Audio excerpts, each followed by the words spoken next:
but our food system, right? I mean, our food system isn't great. What do you do about diet personally? And then diet and holistic hormone health. How can women change their diet to really support their hormone health? I think the some of the biggest pieces of diet that are important for hormones for my kind of midlife women, and I tend to treat women who are like 35 plus, Yeah. but it's probably applicable to all women. Getting enough protein is Yep. really important. Getting enough fiber is really important. Fiber should be 25 to 30 grams per day.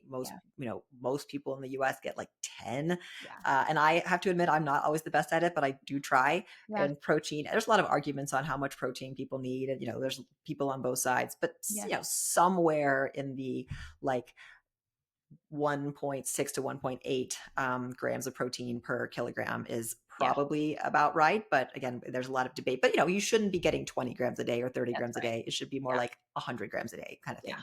thing. And then I also think having enough like good fats in your diet is really Yeah. important. Omega 3s, omega 6s, whether you supplement, whether you eat fatty fishes and things like that are that's important for many aspects of cell function and cellular membranes and things like that. So I think if you kind of focus on getting enough protein, getting enough fiber, and getting some good healthy fats, then you probably are not going to be overeating other things. You're probably not going to be eating, too many Twinkies and such if you're getting that much protein and that much fiber every day. So that's usually where I start.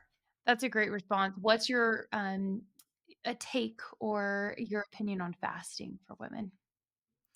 Fasting, I think it has purposes. I'm not as big a fan of fasting as some people Yeah. because I don't hate it, but I Yeah. think that not everyone needs to be doing it, I guess. We know that fasting doesn't necessarily cause weight loss unless you're reducing your overall calories. The fasting itself is not going to help you lose weight generally. Yeah. I for women, especially again, kind of thinking about my population and myself, I don't want you to lose any muscle as you get older.